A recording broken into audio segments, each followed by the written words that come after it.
غیبت کس کو کہتے ہیں؟ امام غزالی رحمۃ اللہ علیہ فرماتے ہیں کسی کا عیب بیان کرنا اور وہ عیب اس کے کپڑوں میں پایا جائے تب بھی آپ نے بیان کیا تو غیبت ہے، اگر وہ عیب اس کے اخلاق میں پایا جاتا تھا تو وہ بھی آپ نے اس کی پیٹھ کے پیچھے بیان کیا تب بھی غیبت ہے، اگر اس کے دینی معاملات میں وہ بات پائی جاتی تھی تو آپ کو چاہیے تھا دین کے اندر اگر کسی میں عیب پایا جائے تو یہاں اس کو تبلیغ کرنا چاہیے یا اس کے لیے دعا کرنا چاہیے۔ آپ کو پیٹھ کے پیچھے بیٹھ کے یہ ڈسکس کرنا کہ اس نے کبھی نماز نہیں پڑھی، پابندی سے روزہ نہیں رکھتا، اس کی تو اجازت ہی نہیں۔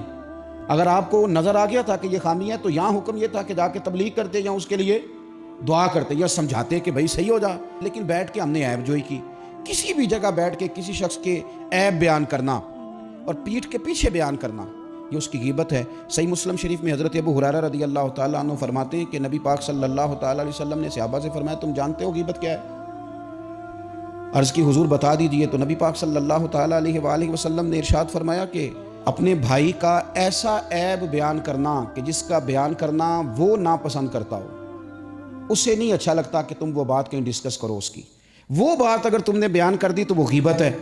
تو صحابی نے عرض کی یا رسول اللہ صلی اللہ علیہ وسلم اگر عیب پایا بھی جا رہا تھا تو پھر بھی ہم نے بیان کر دیا تو غیبت ہے، یعنی ہم نے بیٹھ کے ڈسکس کیا کہ وہ بندے میں یہ خرابی ہے تو وہ خرابی ہے بھی، یعنی جھوٹ نہیں بولا، واقعی خرابی تھی تو ڈسکس کر دی تو حضور یہ بھی غیبت ہے۔ تو نبی پاک نے فرمایا یہی تو غیبت ہے، یہی تو غیبت ہے کہ خرابی پائی جا رہی تھی تو آپ نے بیٹھ کے ڈسکس کیا، یہی تو غیبت ہے۔ اور فرمایا اگر خرابی نہیں پائی جا رہی تھی اور پھر تم نے وہ بیان کر دی وہ تو غیبت نہیں، وہ تو بہتان ہے، وہ تو تم نے الزام لگایا، وہ تو بہتان ہے، اس کی تو الگ سے سزا ہے۔ غیبت کا معنی یہ ہے کہ کسی میں عیب پایا جاتا تھا، آپ نے وہ بیان کیا، آپ کو کس نے یہ اجازت دی تھی کہ آپ بیٹھ کے ڈسکس کریں؟ اور اگر آپ نے ڈسکس کیا تو میرے بھائی غور تو کریں، کسی چیز کو ڈسکس کرنے کے مقاصد ہوتے ہیں، کس مقصد کے لیے ڈسکس کیا، کیوں ڈسکس کیا؟